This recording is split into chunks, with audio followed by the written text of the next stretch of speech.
Hello, Internet. Hello. Hi. Welcome back to Explorers of Elsewhere's Tales from Elsewhere. Hi. You join us as we go rummaging around in a mystery mansion trying to find out who did a murder. Hello. Hi, Nate. Hi. And we seem to have lots of clues have been unearthed. There's a few interesting little snippets of information that you've dug up, and yeah, we have only a few hours left until midnight, when the investigation will come to an all so sudden end. So we don't waste too much time. Shall we jump into the title screen and then jump into the finale? Marvellous. Okay. All across the unknown world, rediscovery pushes ever onwards to find the lands and people lost. All thanks to our brave explorers. Hi, I'm Dan, and I'm playing Vanya the Wolfkin Warrior. Hey, I'm Livy. I'm going to be playing Rayri, the Spirit Ranger. Hi, my name's Theo and I'm playing Cal, the Sangavar Guardian. I'm Georgia, and I will be playing Elfric Stormhawk, the Dragon Scent Bard. And my name is DM Dan. I'll be the GM in these adventures. The further we go, the more we learn of these magical tales from elsewhere.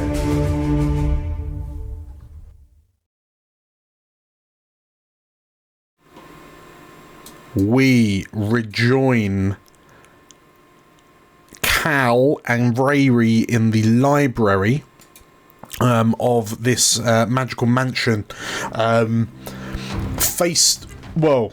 would say face to face, but that's not true. You are currently entangled with some sort of invisible force.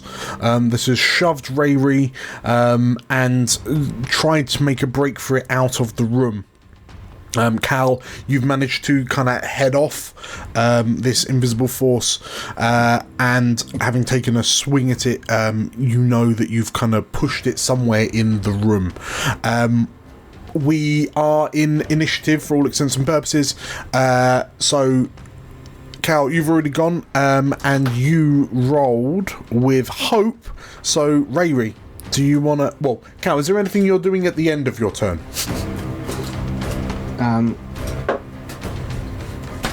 I've had the end of my turn, so I guess really it's only fair that it's Rayri's going. Yeah. No shouted, no words of to shout out or bellow or think. Think. Bellow. Rayri, it's still in the room. It's still in the room. Okay, Rayri, you are up. What are you doing?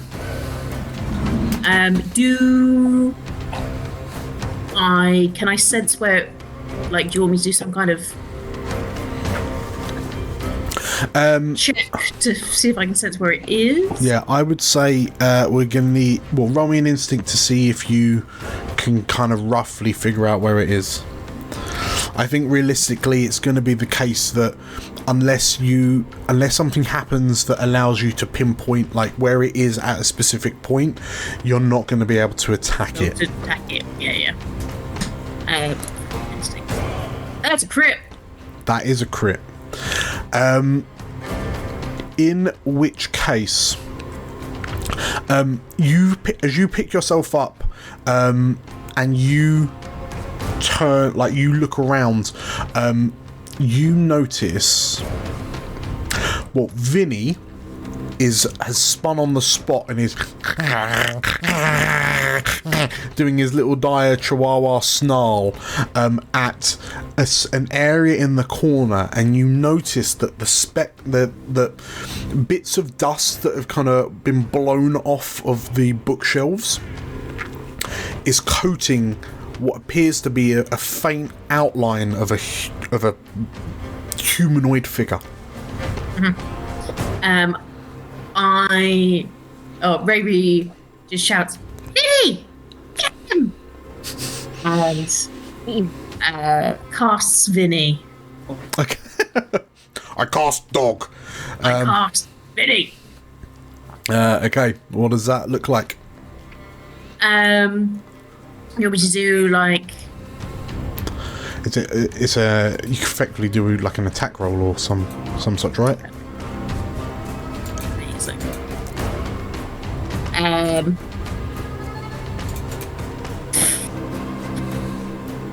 Or with its agility. And it will be with disadvantage as invisible.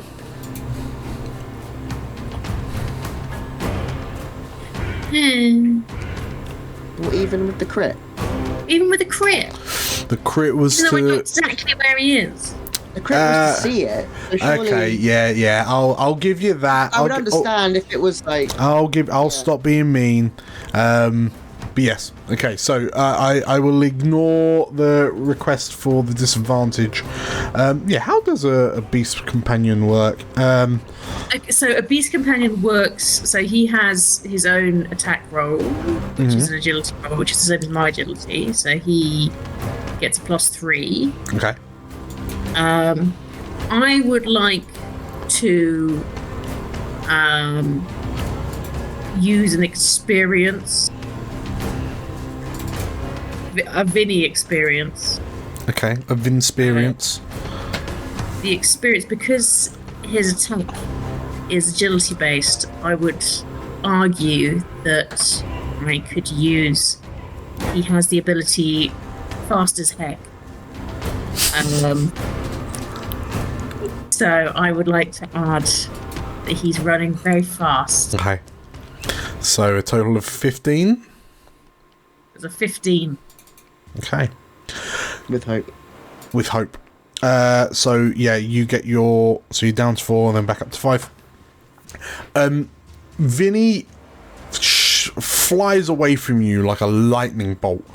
And As fast as heck. yeah, as fast as heck. And Cal, you watch as this. Like how big is Vinny? Is he like large goat? He's like Shetland pony sized, right? He's like Shetland pony goat, like my large goodness. goat Shetland pony. Okay, so this Shetland pony sized chihuahua slams into this figure, Cal, you notice. And the figure lets out a like an audible grunt. Vinny, it's a hit. Roll for damage.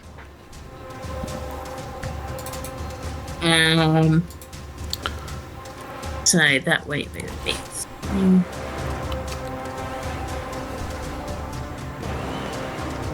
Wait, what?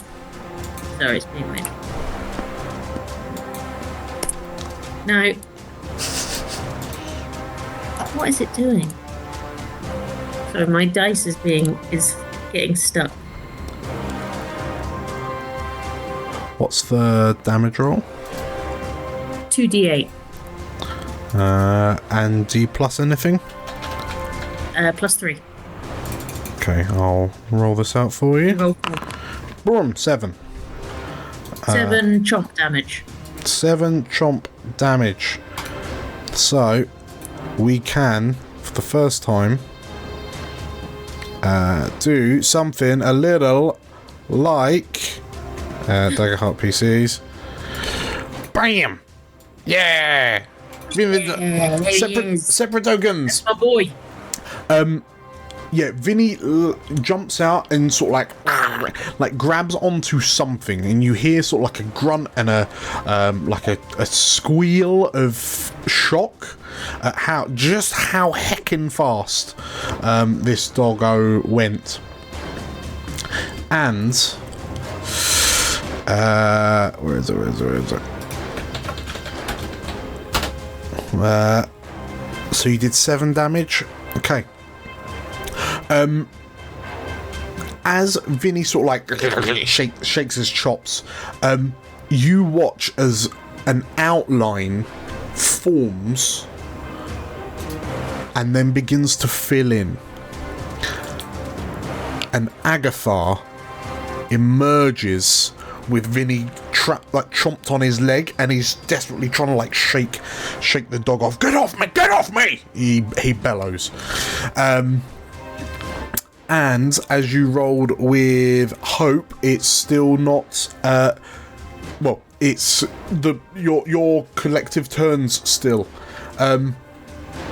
Has Alfric been given a heads up as to what's happening? No, I was about to do that with my turn with Beaton. Oh, okay. Well, okay. Considering the fact that this poor dragon scent has had voices in his head and is now about to have Cal's voice in his head, maybe not the best time for a telepathy spell, but sure. Cal just like, Cal in his head just goes, library, Agatha, now, both of you in his head. And that's a tree. It's in his most commander voice. That is like. Okay. So, yeah, as Cal, Alfred, you hear sort of like Cal's voice, and it sounds different to the voices that you've been hearing in your mind. But yeah, you've been told library, Agatha, now. Cal, what are you doing for the rest of your turn? I think I'm going to try and give Agatha the benefit of the doubt. I'm not going to attack him again because he's already being munched on by a dog. But my sword is going to his throat and just be like, "You're not moving." And I want to make a presence roll, please, to intimidate the git. Okay. Roll me a presence check. Can indeed. So when I make a presence roll against a hostile target, you can spend a hope to add your strength trait to the roll. Ooh. Strength trait is +2. Juicy. So down to 4. That's the worst roll ever. Why? Hang on. I'm gonna see if I can re-roll that. I'm sure I've got something. Sure, I have something that's like. Well, plus side, you rolled a hope, so. Oh, hang on. Oh wait. I did roll hope at least. Thank God. Have you got re-roll? Rolling on? Oh wait, no, I can't. Yeah. That's a shame. I should have used one of my experiences because I can. If I fail a roll, that utilize one of my experiences, I can mark a stress to re-roll. It's not experience, it's an ability that I was going to use. Have you got an experience that you can retroactively tack on? I think I do, because one of my experiences is the blade, which kind of relates to anything to do with his commander experience, and I think his intimidation is like he is a soldier in this moment. He is not an adventurer, he's not an explorer, he is a terrifying soldier of war. So what I'm hearing is that you spent a hope to activate the ability, and you spent a hope to activate the experience, which drops you to 3. Yep. And then you rolled like doo-doo, but you get to re-roll it. Yeah, I do. I do get to re-roll it. Oh, that's what I thought. That's what I thought. Yeah, we're just gonna go with that. We're gonna go with that and see if it works. That's better. That's much better. So that's... Well, that's hope, so you go back up to 4. There we go. So cool. So that's 11, 12, 13. I think that's 15 with hope now. Okay. No, 16 with hope, sorry, because it's with my experience now. 16 with hope, okay. So what is it you say to him exactly? Don't you dare move. Okay. In which case, off the back of a 16, Agatha like recoils from the blade being kind of swung at his neck, and it pushes him into a corner, and in this moment like Vinny adopts his best sheepdog stance and just sort of like and we all know how utterly terrifying chihuahuas are when they're all like with their scaggly fangs pointing in all directions, which is just infinitely worse when it's Shetland pony sized, and Agatha like backs into a corner and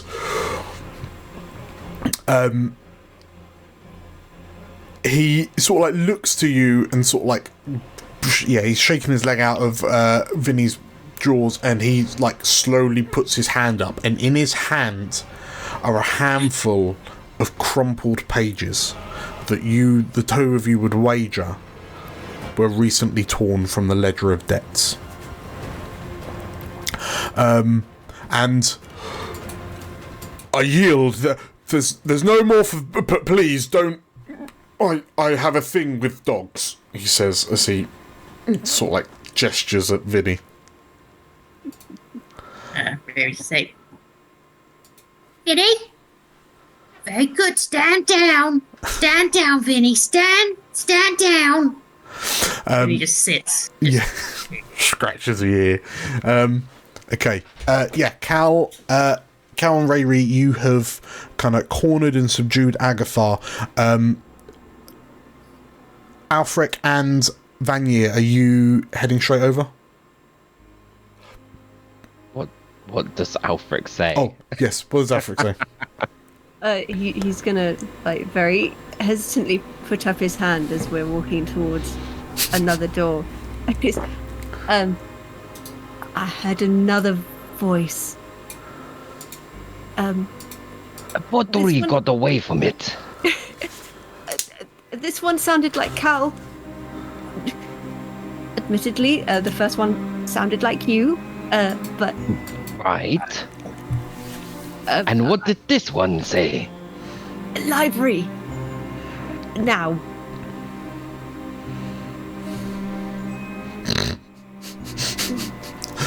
Did Vanier see Alfred cast magic to yes. Cal earlier? The telepathy spell is definitely public knowledge. Okay, so in which case, hearing that it was Cal saying library now, Vanier's sort of hunter demeanor kicks in and just immediately just darts off to towards the corridor. Okay. Follow me. And yeah, we start making our way. So as the two of you begin making your way along the corridor towards the library, as the two of you arrive, we find Cal, Rayri and Vinny kind of almost like blocking any form of escape for Agathar, who's sort of like stooping slightly and sort of like rubbing his right lower leg, and like there's a look of real disdain on his face as the two of you arrive. Disdain mixed with sheepishness. And then as you two arrive, he says, I can assure you this isn't what it looks like. Well, it looks like being invisible, stealing pages, and trying to run away from us. That's what it looks like. Was it not that? Well, no. That's exactly what it was. Yes, but that's all it is. That's all it is. And what about the people you were with just earlier? Yeah. He looks pointedly at you, Vanier, and then like his eyes flutter down to the floor slightly, and he returns to this kind of like sheepishness, and it's a far cry from the bravado of the man that was telling his stories in the parlour earlier. He looks more like a chided child. Well, yes, I heard that there was an explosion of some sort. Are they okay? Is he bullshitting? Pardon my French. Is he telling porcupines? The four of you all glance at one another, and like it is abundantly clear that he's spitballing.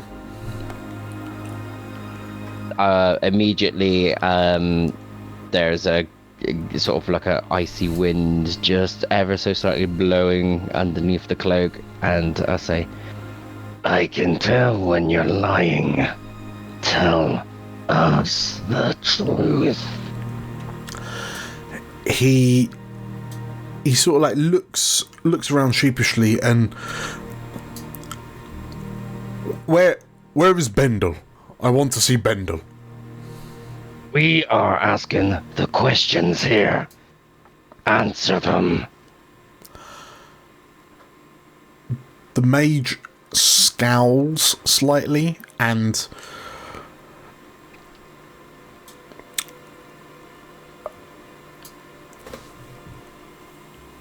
I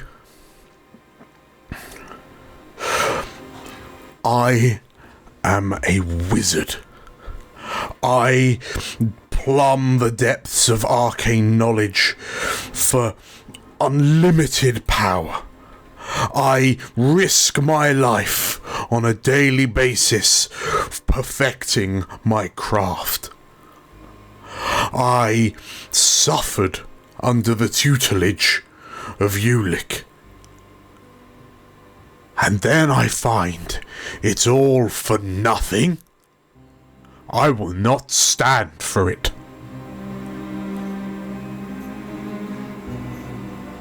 So you killed him? He screws his face up. Why on earth would I kill him? He's the gateway to more power. I was in line to inherit everything he had, and he gave me nothing. When asked that response, do we get the sense that he is honest when he's saying that why would he kill him? Like as though that he has, like, or does it seem like he's trying to skirt the fact that he actually did do the deed? Let's do a group vote. Who thinks he's telling the truth? Who thinks he genuinely is asking why would he kill him? All hands. I'm not sure. Roll. I want to hit the man. It doesn't mean that he did it. There are two different feelings here.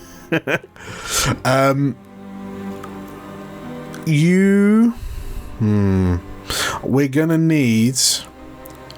I'm gonna say a knowledge comprehend here, or like analyze, or something along those lines.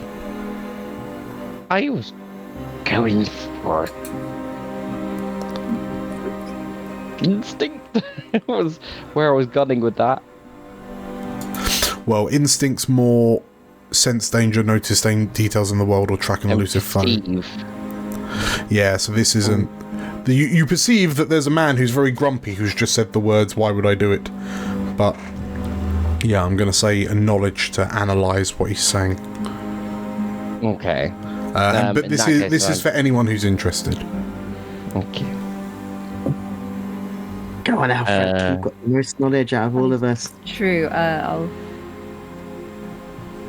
I'm definitely using spending a hope on this one, using my heightened senses to reduce that hope down to a 3 and to give myself a +2 to this roll as I'm trying to hear his heart rate and see intently watch his body language as he responds.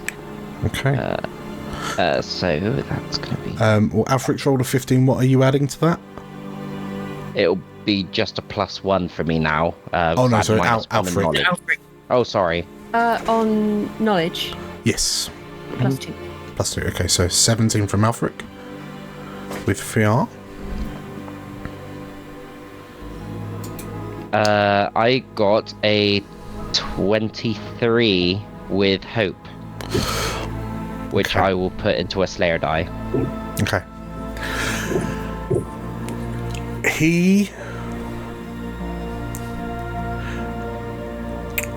You hear like his heart is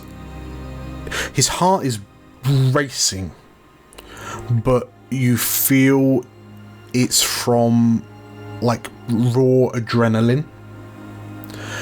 And Alfric, there's the way that he sort of like snapped incredulously. Why would I kill him? That off the back of your 17, between the two of you, like, you glance at one another and it's clear that it wasn't Agathar that killed Ulick. But his anger about seemingly being left nothing in the will, like being left nothing in the aftermath of Ulick's death, that anger is true and real.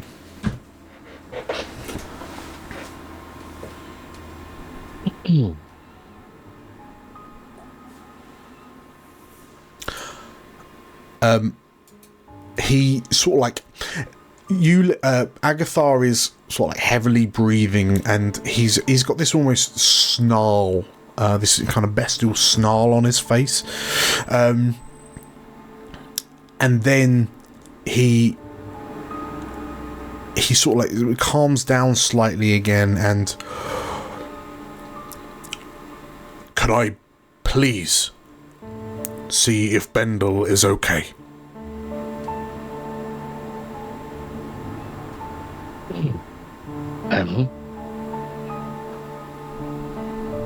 I am inclined to believe what you're saying, so perhaps, but can you elaborate on what happened to Bendel and the mayor? Were you there when it all happened? I smelt your scent. As Agathar sort of like goes to start, you hear the sounds of footsteps running down the corridor, and the paladin Valana comes around the corner, and I heard a big commotion. What's happened? And she stops as she sees Agathar in the corner. Oh, you found Agathar. And she looks around, kind of observes the encounter, and oh, you found Agathar, she says again. And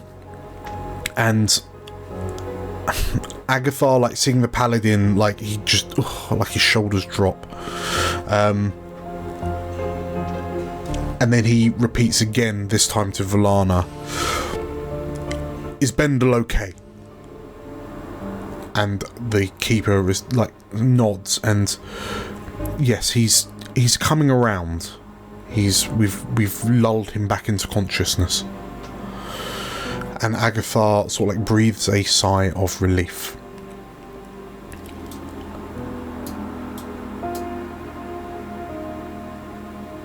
It was all Bendel's idea. We discovered that Bendel is privy to what's on Ulick's will, and Ulick was a master mage, but an absolutely useless financial prospect. His obsession with the primal has just led him to more and more extravagant experiments, each with more and more increasing costs. In the time I was away, he'd, for all intents and purposes, run himself into bankruptcy. A lot of the experiments were funded by Seldavon and Mayor Seldavon. It turns out that the previous mayor, he was cutting Ulick some sort of deal in exchange for protection and the security of having an archmage so nearby. But after he got chased out of town and was replaced with Montgomery wanted to balance the books. And that's when Bendel said to me that all of Ulick's remaining wealth was going to be funneled back into the town. He was going to leave the two of us nothing after everything we've done for him. He was going to leave us nothing. So Bendel suggested that we swap the wills. We swap it for a new one, so the money would come to us.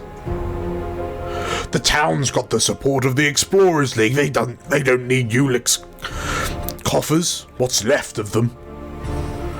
And Bendel deserves a retirement for whatever years he has left, and I deserve something to base my future career on. But he left us nothing.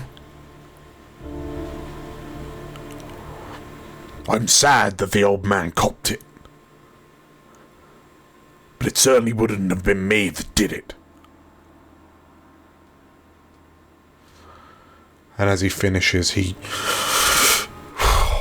lets out a troubled sigh, and then somewhat petulantly, like, crosses his arm, like a grumpy child.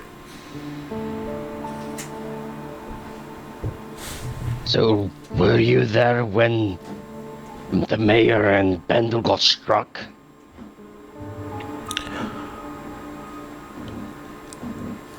He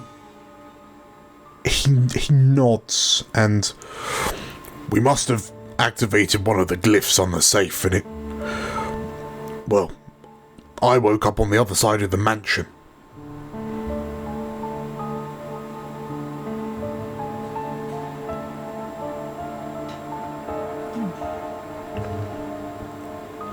DM. Yes. From memory, you said his scent was travelling. Yes. So the idea of him being teleported doesn't match with what I had picked up. Correct. Therefore, is it safe to assume, rather than me to try and make some sort of or knowledge roll to tell if he's lying or not, to see that that particular detail doesn't add up? It 100% does not add up. Yeah, I think Vanya would just respond. Well, I told you earlier that I could pick up your scent. That scent did not just disappear out of thin air. It moved out of the room. So that doesn't seem to add up with what you're saying. He scrunches his face up as he looks at you for a moment a bit confused, and then it clicks, oh, you're a wolfkin, we're both wolfkin. And then he kind of scrunches his face up, and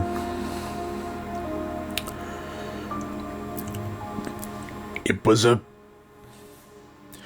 light touch spell designed to incapacitate the two of them, so they would be none the wiser as to what I'd really done.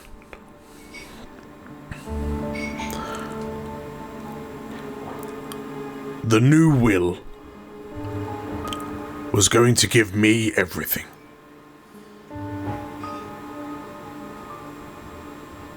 So, did your magic kill the mayor?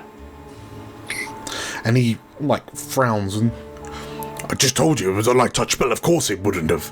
It would have just knocked him back. What, making him paralyzed or something? It was a fiery concussive blast, just to make it look like they'd activated the safe, but to knock them away from it, make it look like they triggered it. Yeah, but the problem was when he fell over, he got smashed on the head. By who? The bust. Stone, he basically killed him.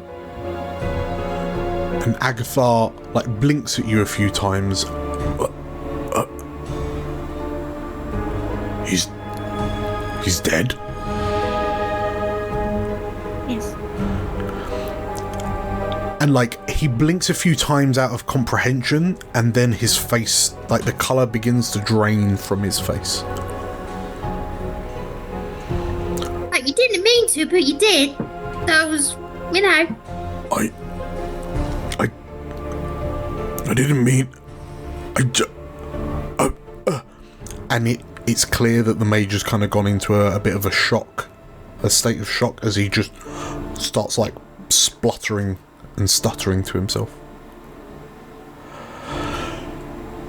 And you hear a long drawn out sigh from the paladin in the doorway. Well, it would seem that we've figured out one solution, but we're still none the wiser on who the murderer is. And off the back of Alfric's roll with fear earlier, you hear an ominous bong as you are 1 hour closer to midnight. I mean, we're 2 hours. 2 hours left. 2 hours. When from that comment, Vanya's like, Well, Agathar may not have killed Ulick, but at the moment it seems like he's killed the mayor, whether it was on accident or not. That's still something. I fear we still don't know who killed the other body. Well, Right. Like, let's not let the mayor die in vain. Have you got any idea who it could have been that killed Ulick? Agathar. He sort of like, he hums and haws.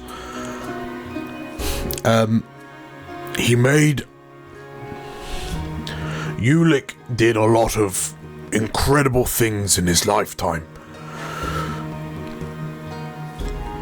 But he also made a lot of powerful enemies. And I feel that his obsessions would prove to be his unraveling.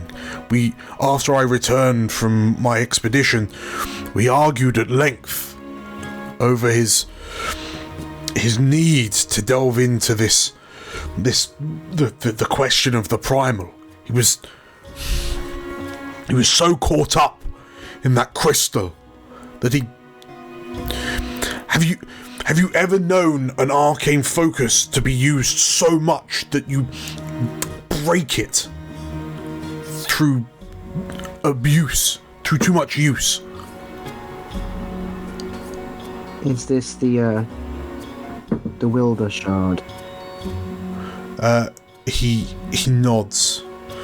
Yes. Yeah, it's the lump of useless glass that's in the trophy room. But it's not in the trophy room. And it's not there. Agthar looks at you. But where is it then? Oh, we thought you might know. You're a magic user. Well, he always kept it in the trophy room. He used it as a reminder both of his exploits and also his. Well, towards the end, his regret for taking it by force. He shed a lot of blood for that crystal. But it's absolutely benign. It's completely drained of mana. Who would take it? What use is it to anyone? Well, I guess if you stole it from somewhere, maybe they wanted it back. I mean, there's in that trophy room that all of the other magical artifacts are perfectly fine. I mean, the amulet works. The dagger that dispels magic, that works. Why would you take the lump of glass? Could that have been the murder weapon too? Valana purses her lips. If the wound to Agathar is it's a dagger wound. It's certainly a bladed weapon. From what I understand of the Wildershard, it's too wide. It would be a very inelegant weapon to use. What about the letter opener? And I brandish the letter opener. Valana tilts her head slightly and looks at this somewhat blunt letter opener, and no, a dagger. Like it looks like it's a dagger blade of some sort. A dagger wound. You could say it's a dagger heart wound. In the heart. In the... Plug in. Agatha, were you around when he came back with the shard, with the crystal originally? Do you remember when he got it? It was some months ago. Is anyone that is around here, like the people today in the mansion, have any of them been new since the shard came? Like the chef, perhaps? Like a chef? Or... Sharir, and he kind of furrows his brow.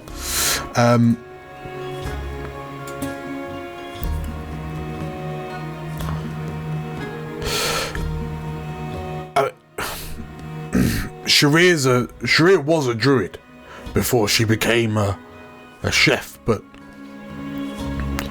she's been in Ulick's employ for years. Oh, sorry, Dan's going to read the notes. She's been in his employ for months. A few months.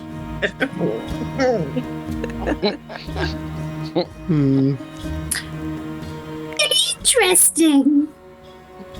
So, but, and he shakes his head. No. She's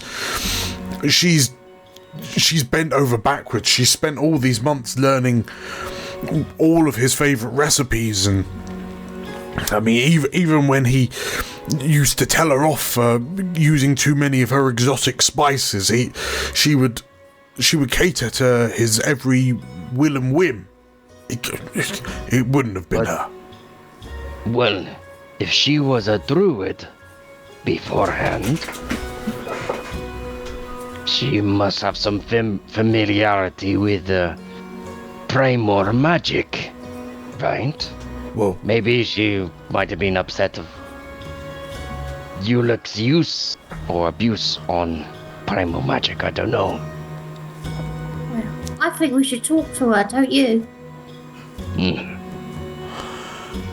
She, like Valana, grunts in approval behind you, and Agathar, no, I think you're on time. I think we should. And he sort of gets up and goes to sort of walk as if he's amongst one of you.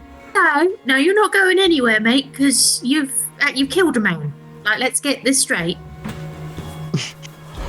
I think you're probably not. You're not really part of the gang.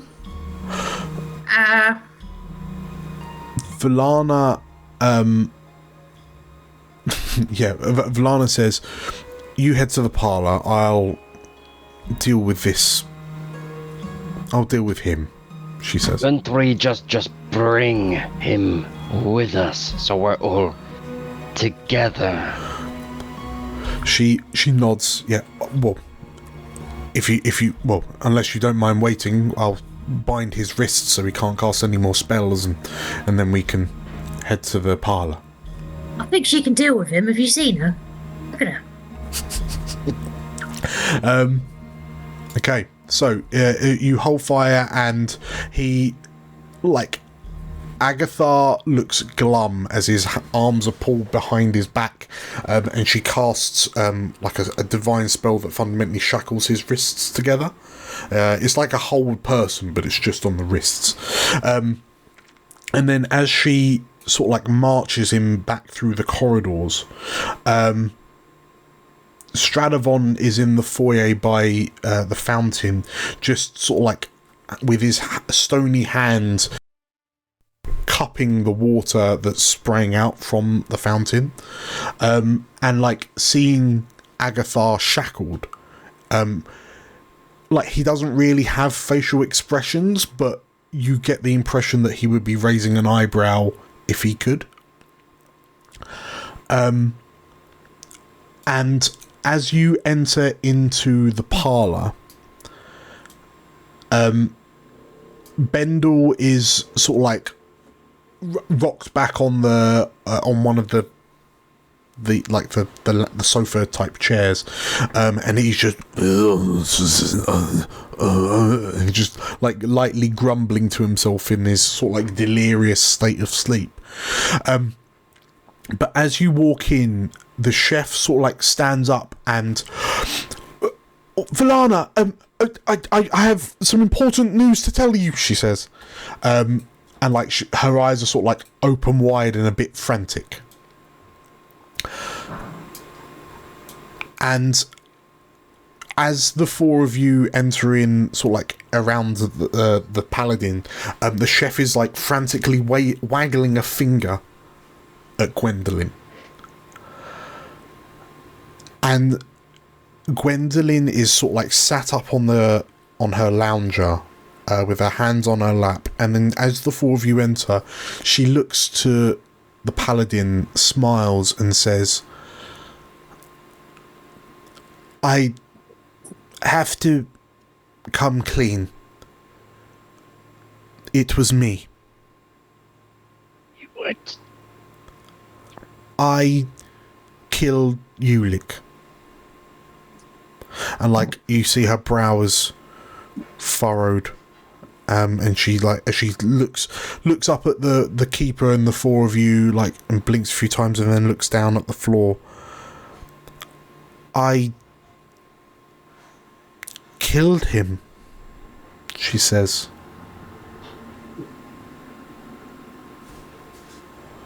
Ian? Yes. Can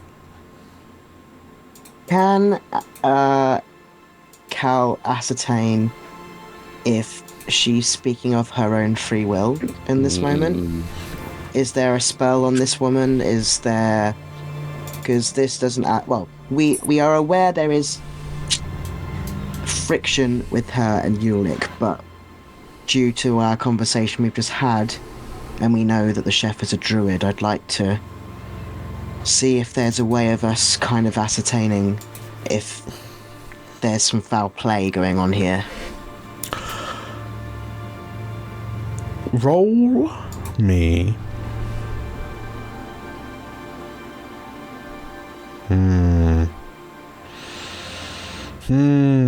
I think this is going to be a knowledge again. Yeah, it's going to be a knowledge. Right, hang on, let me see if I've got anything. Don't know if I have. Like, so specifically you're seeing if there's some sort of magical effect? Yeah. Okay. Is there anyone else kind of chipping in or helping, or...?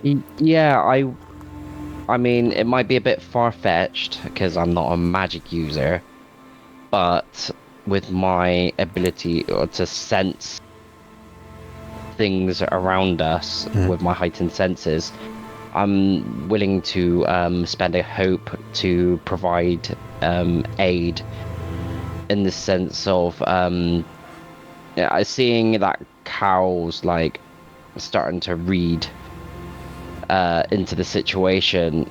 Vanier's just instincts kick in, and there's like he's trying to help gauge if he can sense any untoward magic in the air through more of an instinctual sense, through smell, feel, taste, and all that. Okay. All the senses. So yeah, I'm gonna throw, if that's okay, DM. I'll throw. I'll use up a hope to add a d6 to the roll. Sure. Yeah. For advantage, that's fair enough. So that drops you to My roll? 2. Yes. Okay. What I want to do as well, Dan, is I would argue, as someone who has fought in a magical war, that Cal would be used to seeing people under the influence of magic, whether or not he's versed in magic directly, with his backstory and stuff, but actually having to spend months and months and years surrounded by people who either use magic or influenced by magic, whether he likes it or not, he can usually tell. So I'd like to use my experience as the blade, so it's a +3 on my knowledge roll, if that's okay with you. Sure. Okay, so that drops you to 3. Is a yes, and that would be a hope, I believe, to use one of my experiences. Yeah. Cool. Okay, so that should be a roll +3 and then +6 for advantage. Plus d6, yeah. Yeah, so let's see. Okay. So we're looking at 15 with 18. fear. Yeah. Then plus. Okay. So a dirty 20. Okay. Dirty 20. Okay. You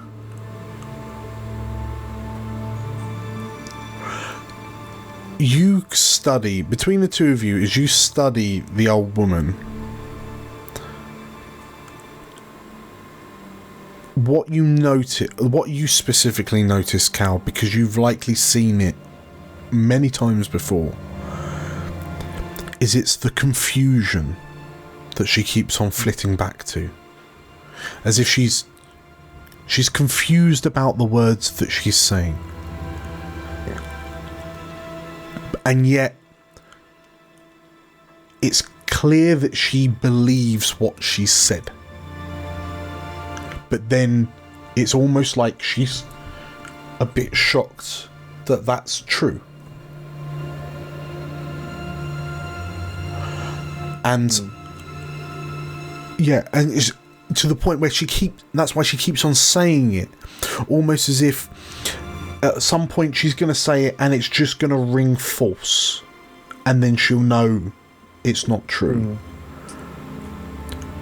But you have seen soldiers during the War of the Dragons with this similar kind of cognitive dissonance, and then you can't help but glance over at the chef, who is like frantically waggling a finger. She's admitted it, she says, as the chef's pointing at the old woman.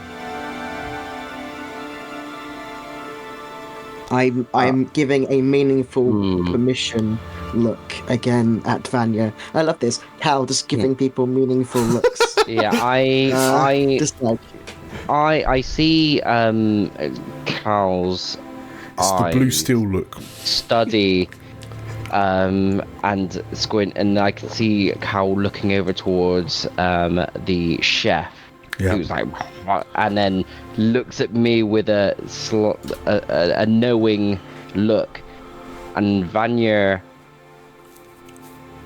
winces ever so slightly as a form of a silent acknowledgement, and Vanya will slowly step towards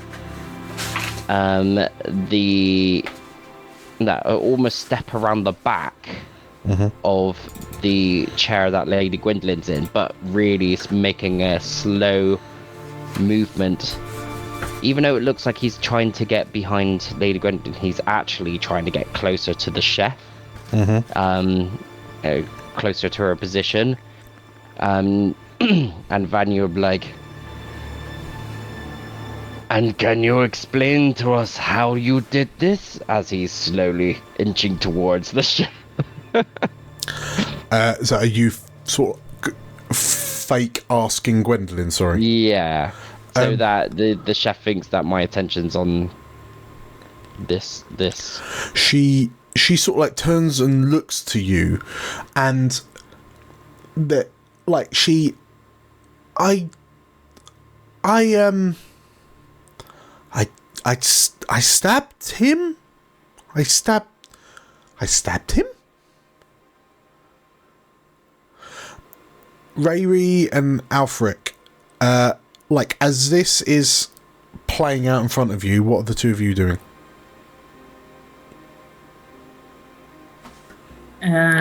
Well, the guys haven't. We're still none the one.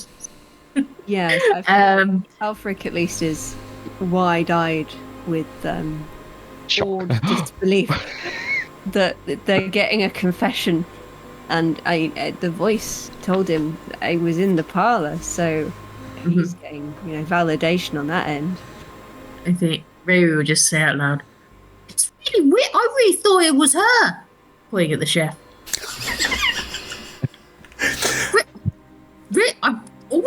Everything pointed to the chef. That's blown my mind. As you say this, like Sharice, who's sort of like waggling an accusatory finger, just wait, what? She says as she looks over. I got to the glove. It goes towards the chef's shoulder. Valana steps into the room and like bringing Agatha in with her. And you see the chef sort of like looking curiously at the shackled Agatha. Stradivon stoops in as well. And Alfric, you are invited in by Valana and asked to close the door behind you. And as you all kind of gather in this parlor, Valana says, it would seem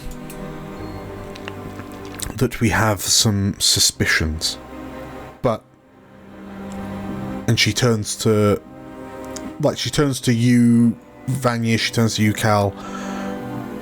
We still don't know how she did it.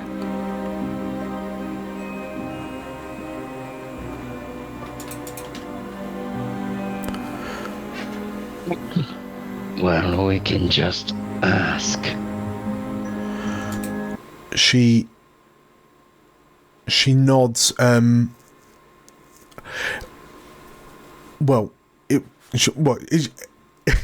you say that, she says, "Ask me what? You heard her. Lady Gwendolyn said that she did it.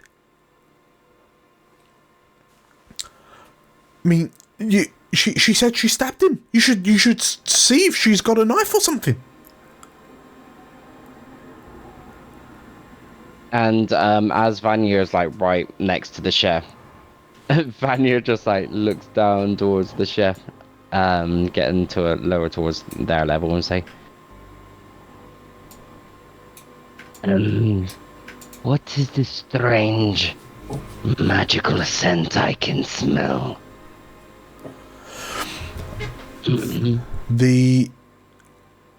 Are you asking the chef? She kind of furrows her brow and I don't smell any. I don't know what you're picking up on. I don't. And Valana, you see, she closes her eyes and she begins to focus, and then she opens them and there is a slight arcane aura in the room. There is arcane magic at play here. And then she sort of like looks to you, Cal, and looks to you, Vanya, as if to say, like with a look that almost apologises for potentially poo-pooing on the idea. But it's arcane, not like primal or druidic.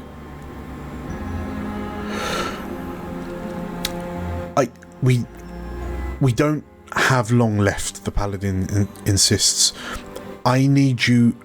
Can you think amongst yourselves, with everything that you've seen, what could the murder weapon have been? Because I'll need to present that as evidence. We'll also need to... irrefutable proof of a motive. And if you draw some sort of confession out of her now, then I can't in good faith put that forward. This is one of the most duress-filled rooms I've ever encountered. Well, you said that it was a dagger wound, right? Yes. Well, there's a perfectly good magic deleting dagger in the showcase room.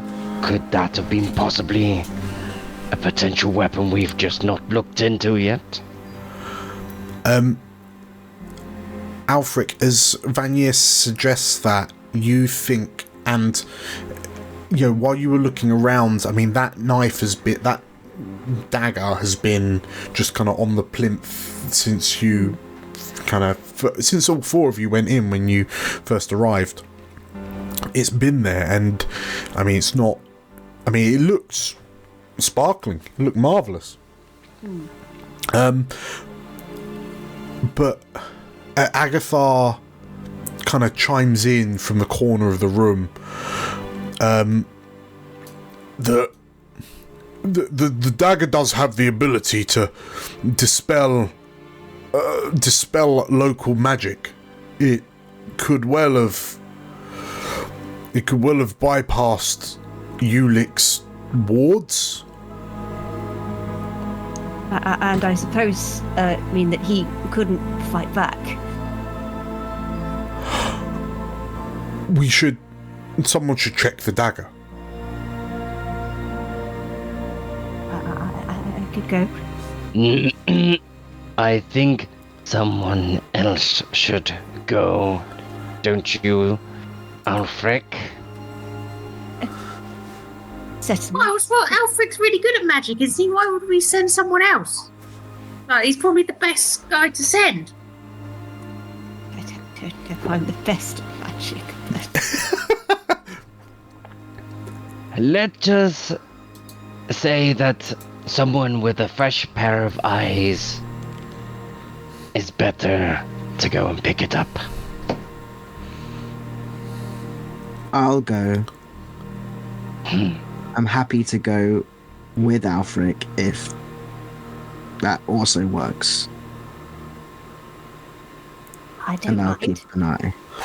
Okay, so Cal, you escort Alfric to the trophy room, and yeah, once you're inside, Cal, it's the same as you saw it last time.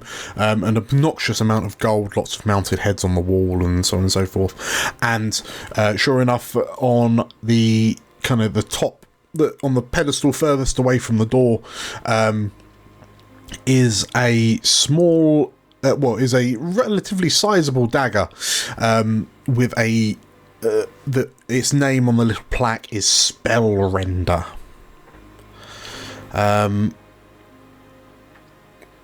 And yeah, as you kind of approach it, it looks pristine. It certainly doesn't look like it's been used to stab anyone recently.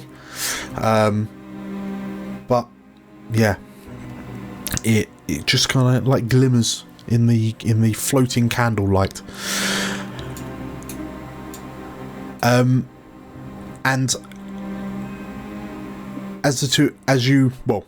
all right, who's picking up? Are you picking up? So as if Alfric's a magic user himself, he'll sort of look a bit sheepishly at Cal Would you like to?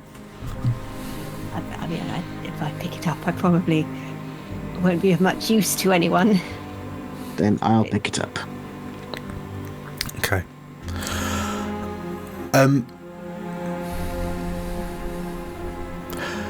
Cal, during your time in the war,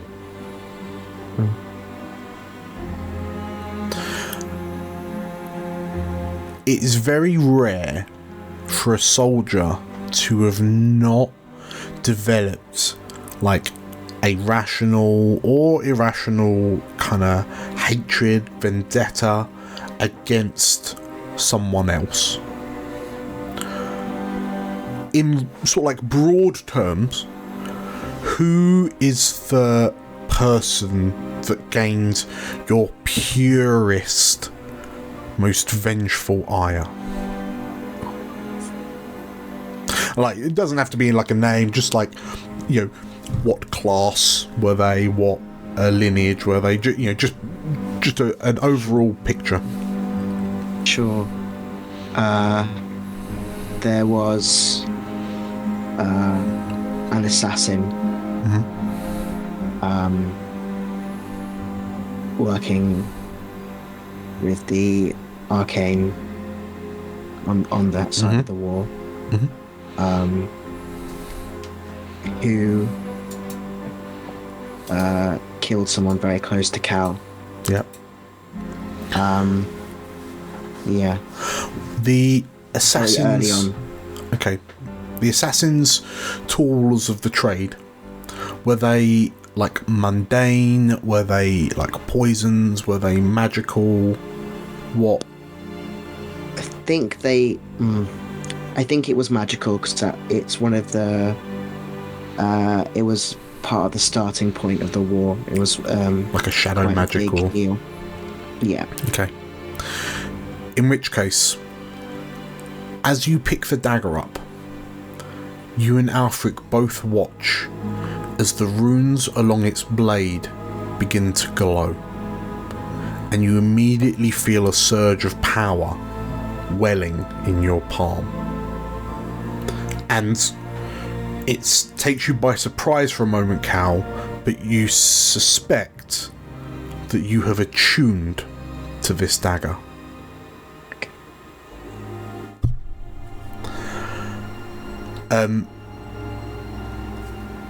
When you know, it normally takes a little while to attune to a magic weapon, like a magic item of sorts. But it seems almost as soon as you picked it up.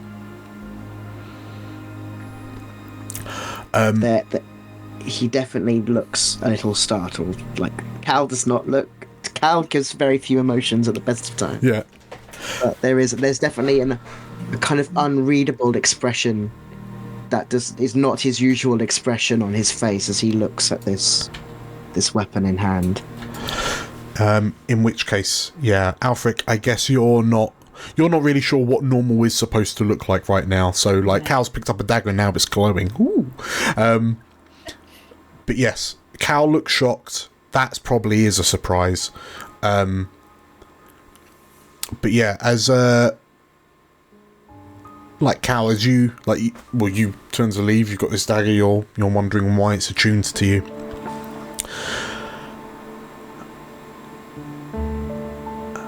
And Alfric, the hour draws near. The window of opportunity is closing. You stand among thieves and murderers, and you could rise above them, a champion of the gods. Accept your birthright. I am your purpose.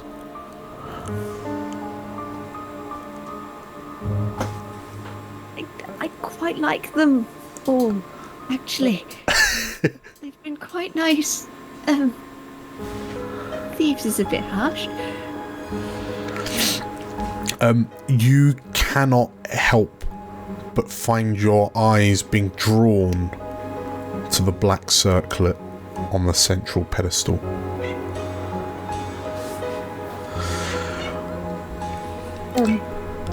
Cal? Uh-huh. You know when a sign says, "Do not touch."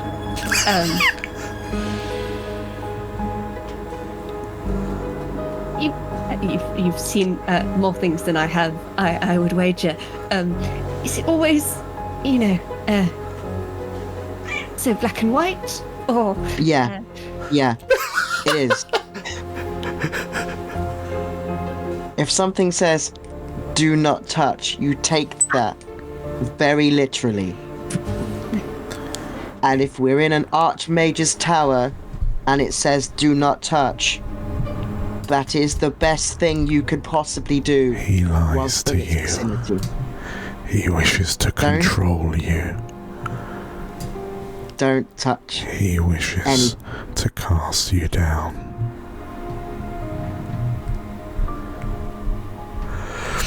See how the blasphemous runes react to his bloodthirsty soul. He is marked by the betrayer. He would never know if you took me.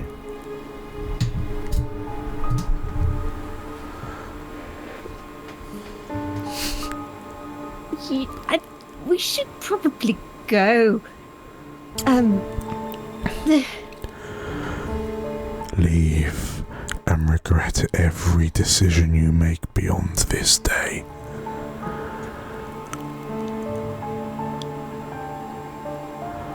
I can make you great.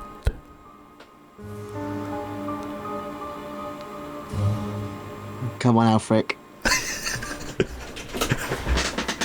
You see, like, a bead of sweat. I don't know if Dragon Scent can sweat, but he's gained the ability. You've just got clammy flaps. That's okay. In which case, as Cal all but drags you from the trophy room, this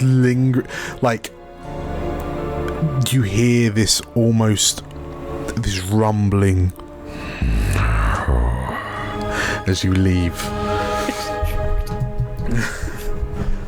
Cool. So the two of you return to the parlour, and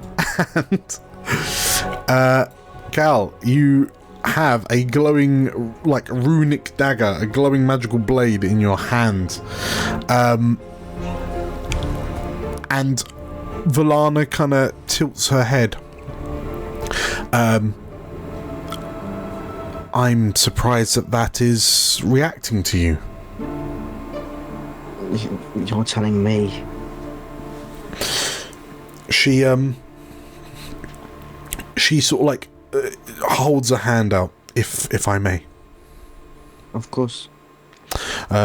And as she takes it, Vanya and Rayri, you notice that the chef is just sort of watching this all, her head's flitting backwards and forwards. And okay, so you found the dagger that she stabbed him with.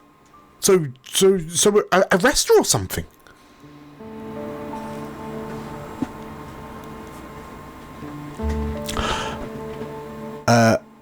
What's Rayri doing? What's Rayri thinking?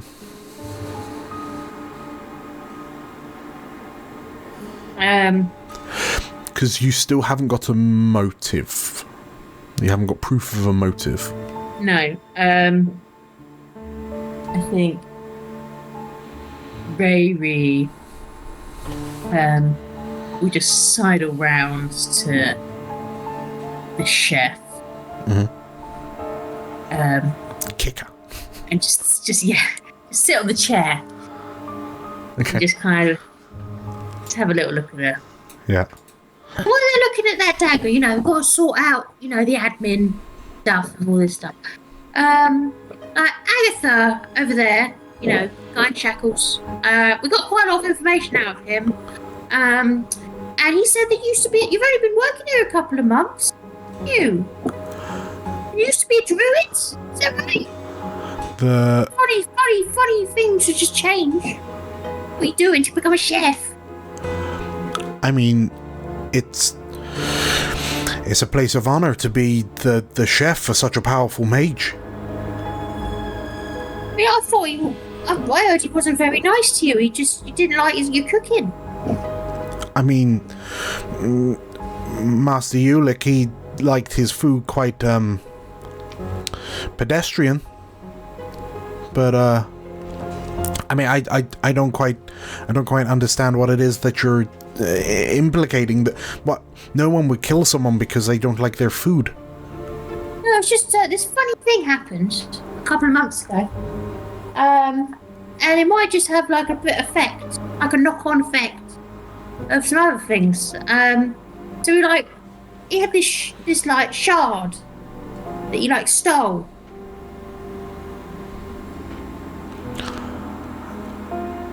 Oh, I wouldn't know about that. Can really Yeah. insight. That would seem to be a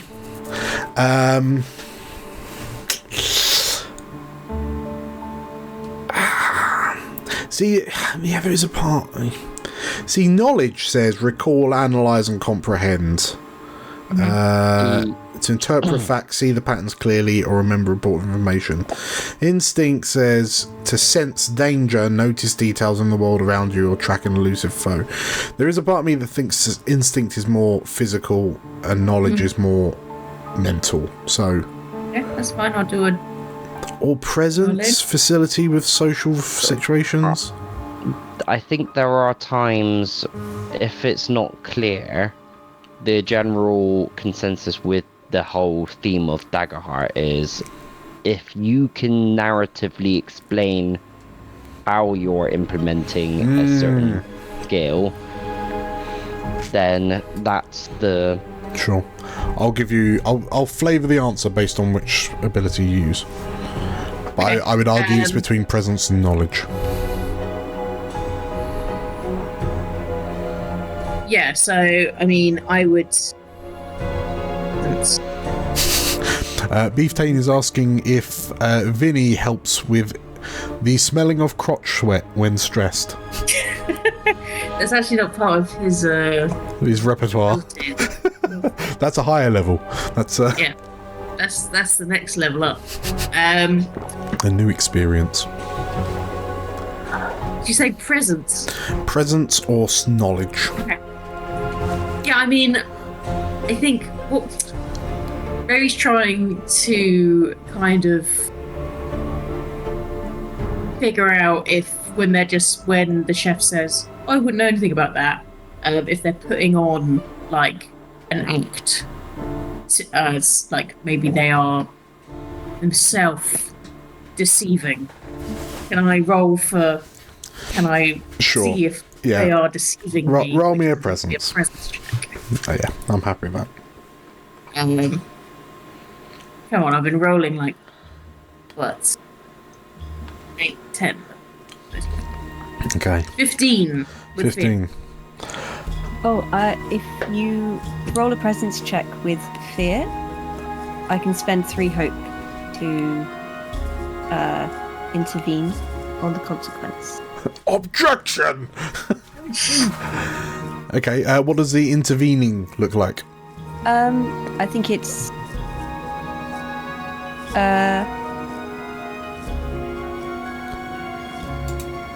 I suppose it says negate the roll's consequences by intervening. Very good. Okay. You, for a fleeting moment, you thought the clock was going to go bong as another hour mysteriously disappeared. But no, you are wrong. It is only the 45 minutes past chime. You rolled a 15. It is clear she does know what you're talking about.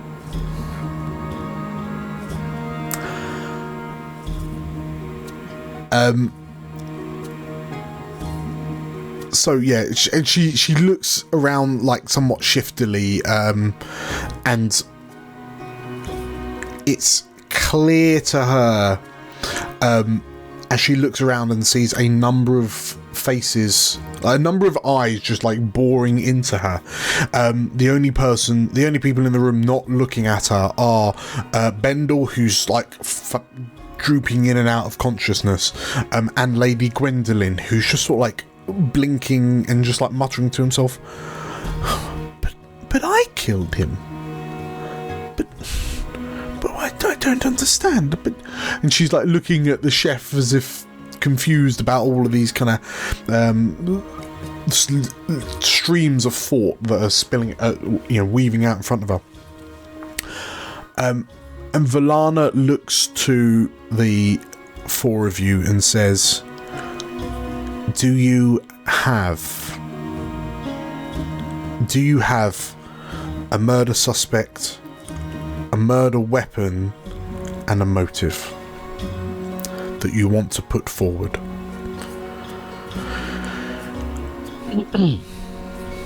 I do not have much magic left, but once you have ascertained those, once you believe you have found the answers to those three questions, I can use what magical reserves I have left to draw forth a confession, if the person is guilty. Well, I think we have a weapon and a suspect. Not necessarily a full motive yet, as far as I know. But I'm sure we can get one. Stradivon pipes up and, if the knife was used to kill the mage, why is it not sodden with blood? I was also wondering this. Is it cleaned? Is it?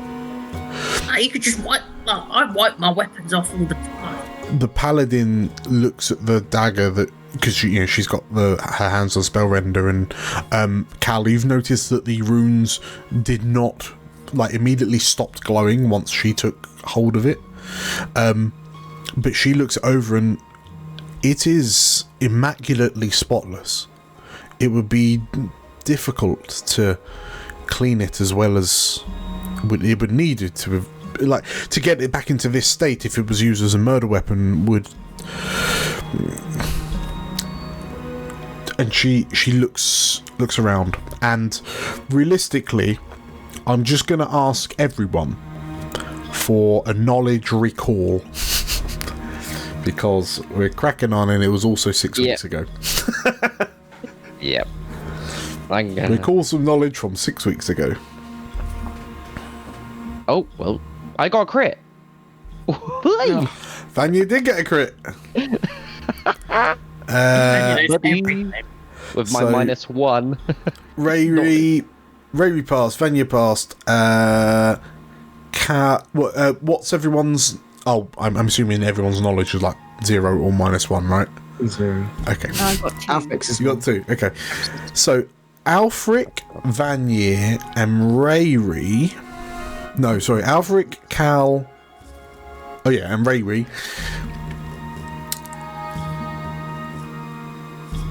Is that everyone?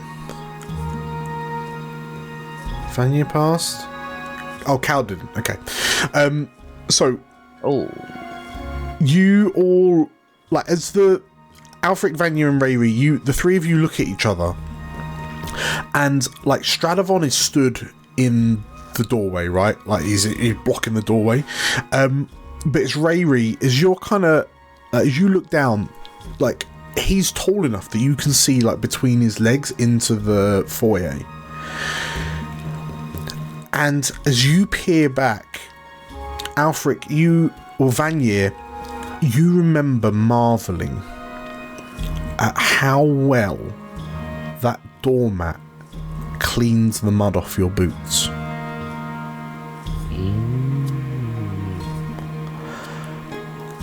And it dawns on the three of you that the doormat at the start of the mansion, and Alfric, you remember this explicitly as well, when you stepped on it, it cleaned it, for all intents and purposes, cast a prestidigitation spell that cleaned off all of the muck and debris from your clothes and shoes, leaving them absolutely spotless.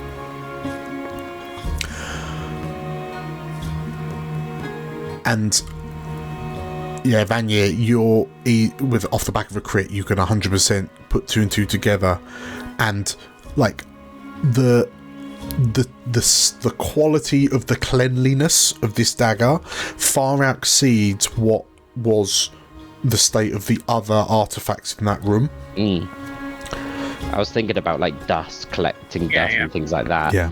So I was thinking, well, if the artifact has been in that room for a long time, it would have collected dust by now. However, I've never felt so clean until I walked on that mat that we walked on. It was like being cuddled by a cloud. A warm cloud.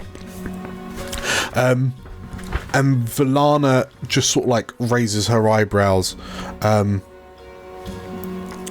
Prestidigitation. Oh, mate, I had to practice a long time to learn to say that.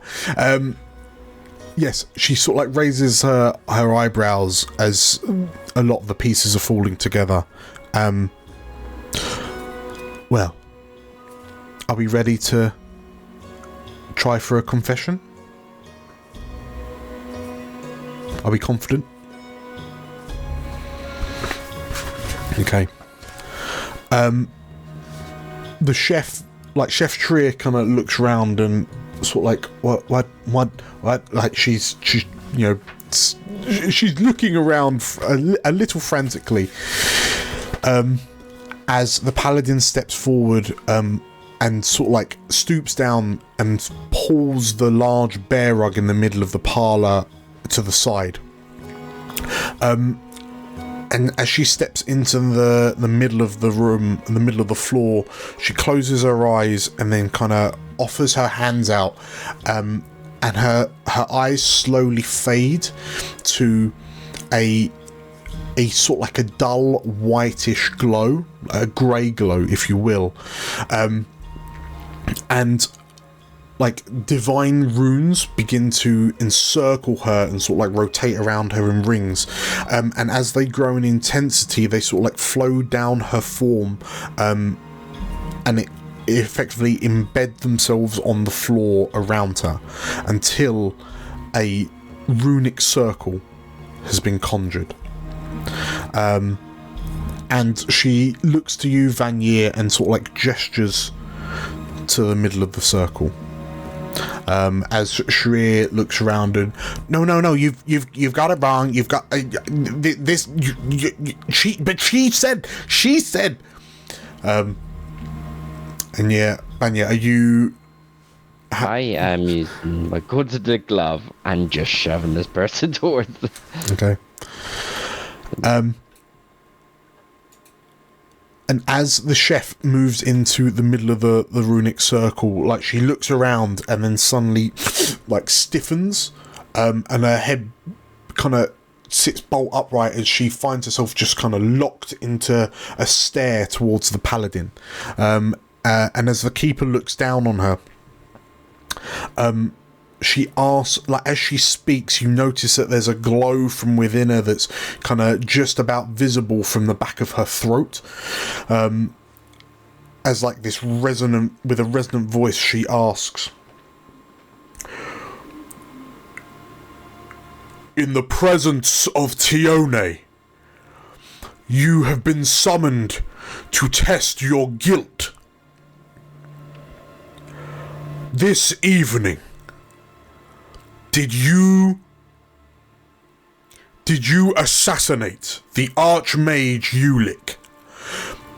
And you see the chef sort of like, she's trying to like turn her head away, and then she snaps back, and then her eyes glow the same as the paladin's, and she, "Yes," she says. Did you use this dagger to kill the mage? Yes, she says.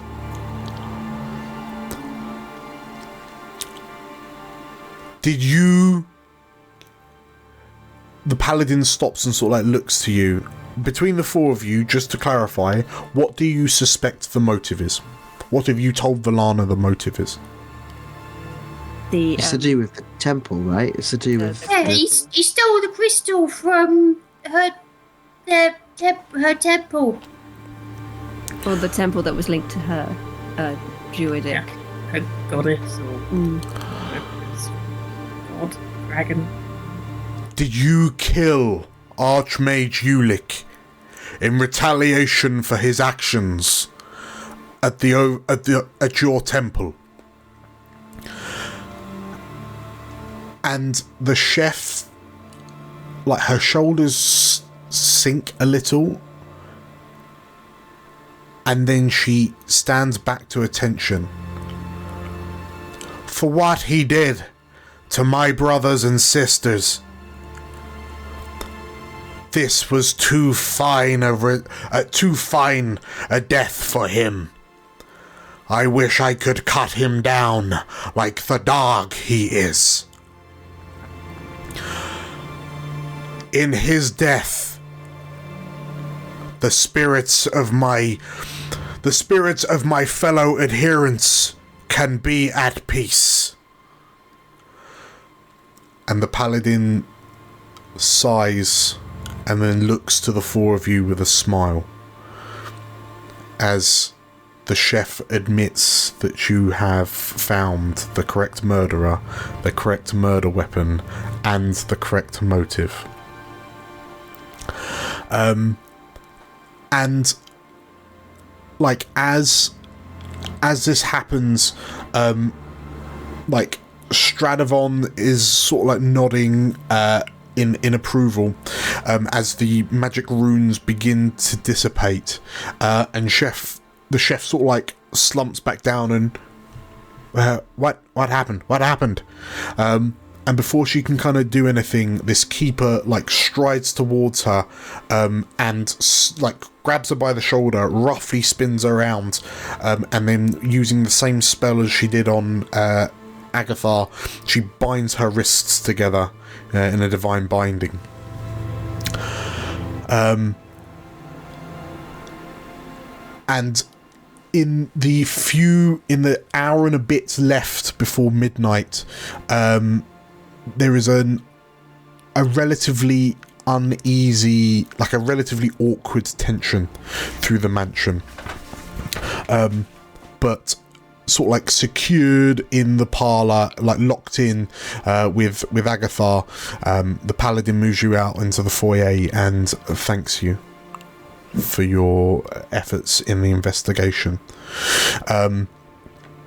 I must admit, I'm not very good with seeing some of the more subtle details, so I appreciate all of your help.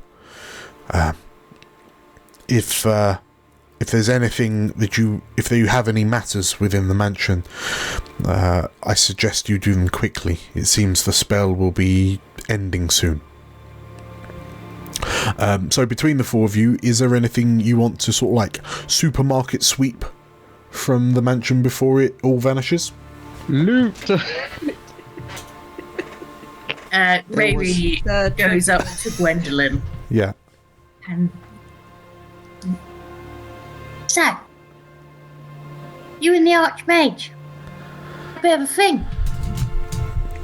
She nods. Found the ring. Yes. We were betrothed once, but it would seem the call of adventure was too much for him. And of all of the days to decide to leave me, he chose that one very specific day. And she looks a bit sad, and then maybe that's why I killed him. No, dear, no. No, you didn't kill him. No, like the druid, she cast got you a bit confused, I think. Or maybe you are just a bit confused. Quite old. Just confused. I can very quickly tell you that in the amount of time that you've had after the arrest of Chef Sharir, the Paladin Valana finds on the Lorrivar woman's possession one of Agathar's artifacts that was missing from one of the pedestals at the back of the room. Specifically, the orb of modified memory. And yeah, she tells you the effects will wear off eventually, she says, but as it currently stands, she will just have to think that she killed Agathar.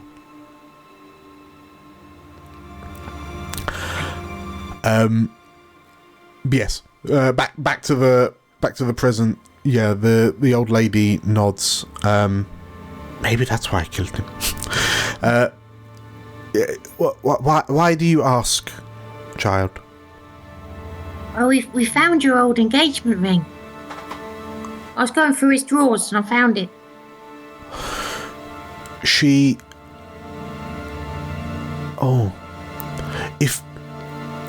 Could you fetch it for me? It might be a suitable reminder of him. Very good. Now,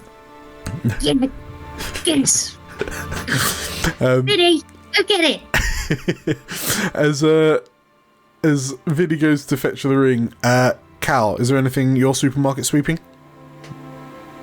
I want to talk to Valanda regarding spell render. Like, does she need to keep it because it's evidence, or do I get to keep it? And I'm also not even sure if Cal wants to keep it, but also I want to keep it even if Cal doesn't want to keep it.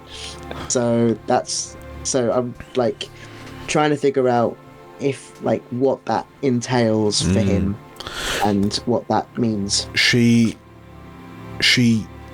as you ask, she turns, and I noticed that you had attuned to it somewhat quicker than we would normally have expected. I have been speaking to Agathar as to the nature of this dagger, and it would seem that due to its nature, it attunes to someone who has sworn vengeance against a magic user. I suspect that's how it was such an efficient weapon to use against the Archmage. It has some spells contained within it that can be cast a number of times per day. It would seem that the dispelling spells contained within have been exhausted, perhaps by our chef, when it was used on Archmage Ulick. Now that we have a divine pronouncement confession, I do not need it physically. The confession has been made, Tione has heard it, and I shall use that as evidence. I have no need for this, and I suspect that none of the guests here will want a reminder as to what has transpired tonight.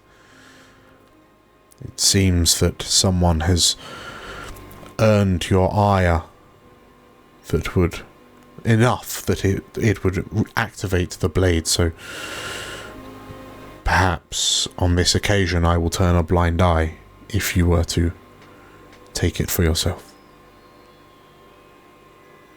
I think Cal will take this in and he will look very solemn as he thinks about this.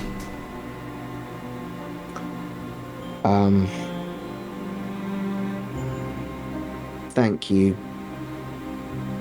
I think I will take it, but my intention is not for vengeance.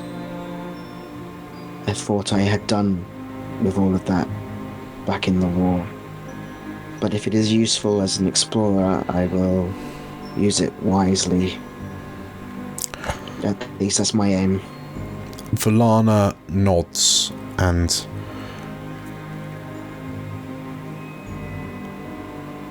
sometimes to find yourself changed by what happened during the War of the Heavens, this is not a mark of weakness. It is merely a mark of our mortalness. And she sort of like nods and hands you the dagger. What's Vanier supermarket sweeping? I can't remember all the artifact things that were there. There's an earring.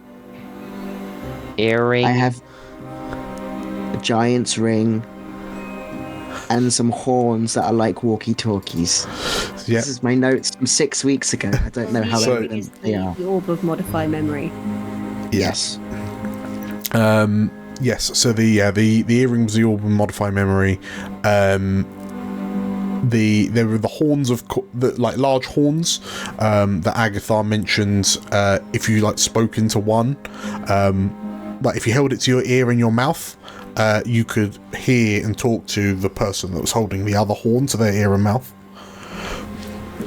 In the trophy room, there's also the like amulet of enchantment magic. Do we know what that does?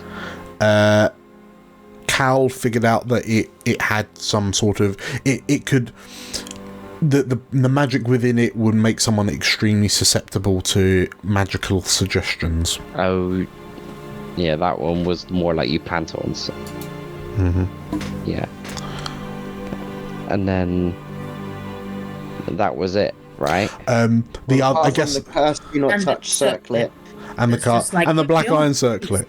But I mean, no one wants to pick that up. So moving swiftly on. I mean, I guess the only other thing, Vanier, is that there are some really good quality herbs and spices in Chef Sharir's pantry. Ooh. Like super exotic. Would Bendel know how to open up the safe? I think it's just going to have his will in it. Oh, does it have just a will? No, like coffers. Otherwise, I He assume has no money. in it. He hasn't got He's any money. basically bankrupt. So we're told. Well, yes. Like having shaken him down, Agathar produces a key, which unlocks the safe. So if you wanted to have a quick look in the safe. A quick look in the safe. Okay, quick look in the safe. Just to see. Reveals. Letter. It reveals. The brackets updated close brackets will of the Archmage Ulick. The updated will of the Archmage Ulick of Atwin Tower, which shall henceforth supersede any other written versions of my will.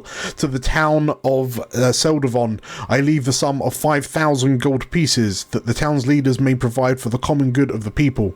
The contents of the rosewood box are to be left to Lady Gwendolen of Grandland Manor, and they belong to her to do as she wishes. No one but her shall inspect the contents. I leave it to the ever-faithful Bendel to deliver it to her. All of my other possessions I leave to be divided between my successor, Agathar. I leave to my successor, Agathar, that my dutiful student may continue my life's work. Signed, Archmage Ulick. So you realise this will is leaving everything to Agathar. Yeah, so I just, knowing that the will's no use and it's been tampered and Agathar's been he just rips it up. Just like, well. Otherwise, inside the safe is a spellbook. You assume this Archmage's spellbook. And a Dragonbone wand. You realise the matching pair to the broken one that Agathar is. Oh yeah, because he dual wielded, didn't he? On that. And do wands in this world, are they just arcane focuses? Or do they actually have like magic item? I mean, like, all I'm going to say is in that picture, he is shooting hella lightning bolts out of it. So... Well, I'll take the one.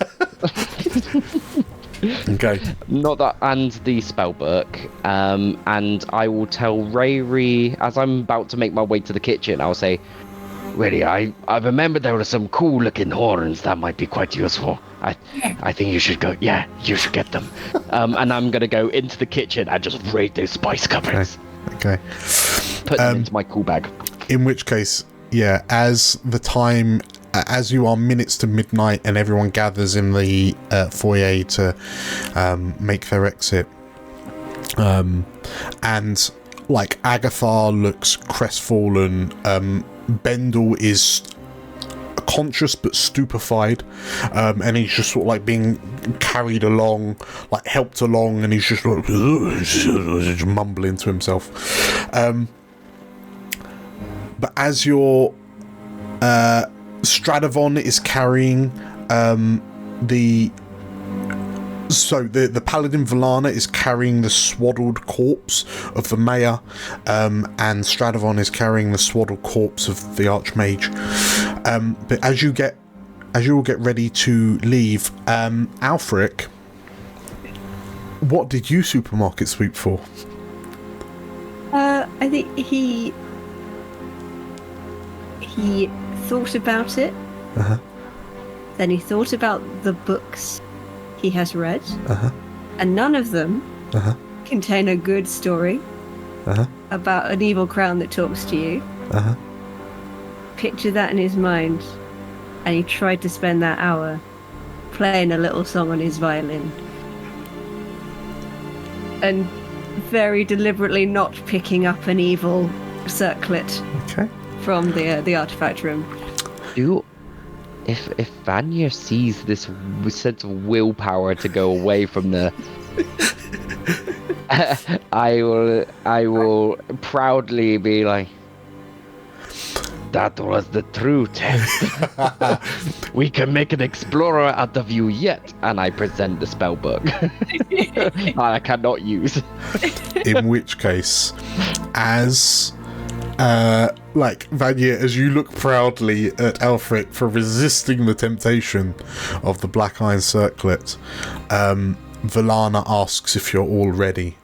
And as the clock strikes midnight, you watch as the starry skies through the magical windows that kind of adorn the mansion, the stars begin to kind of blink out until they just become an inky darkness, and slowly, bit by bit, the ceiling and the walls of the mansion almost begin to sort of blow away as if wisps of smoke as the mansion begins to deconstruct around you, until only a matter of moments later, you all find yourselves stood on the top of the hill where the mansion once stood.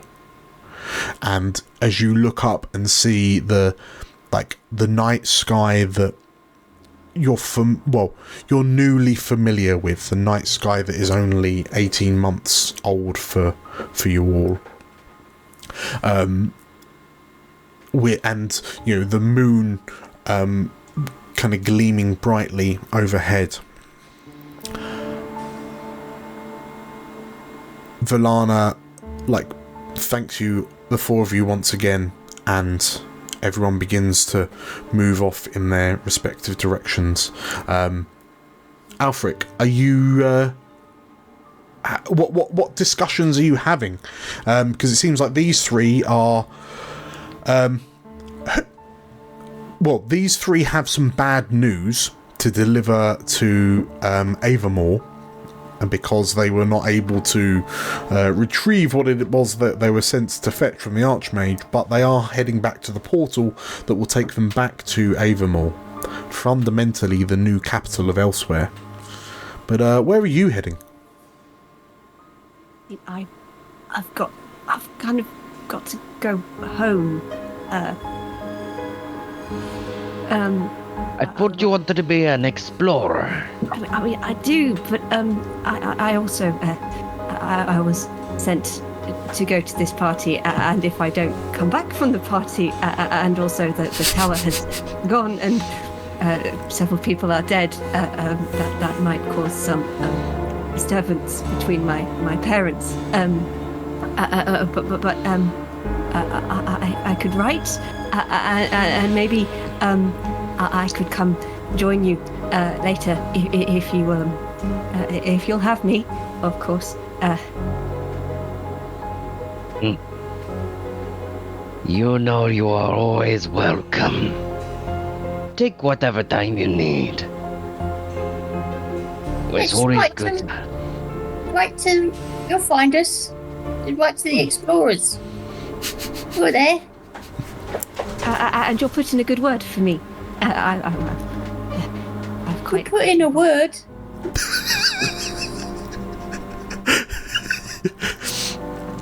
Well, there we go. Does Cal have any heartfelt things to add on? You did good, kid. We'll see you soon. Alfred beams a big dragon-y smile. Not too soon. But we'll see you soon. Please, not too soon. In which case, as the four of you begin kind of descending down the hill, and three of you one of you branches off to head home while the other three head back towards the established portal back to Avamore. Elsewhere,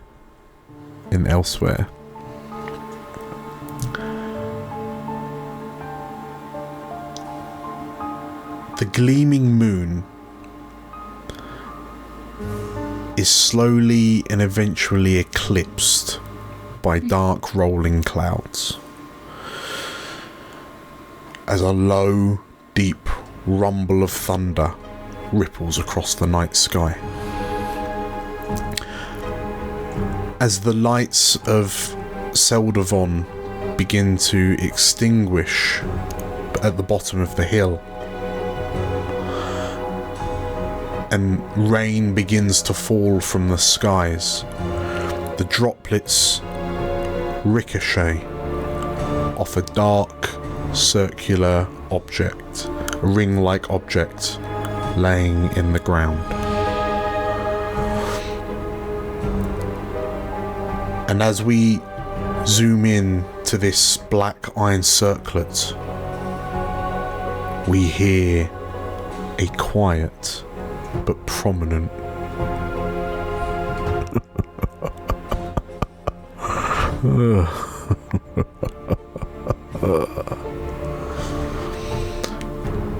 and we will call it there. Congratulations, everyone, on completing the Ulick Mansion murder mystery.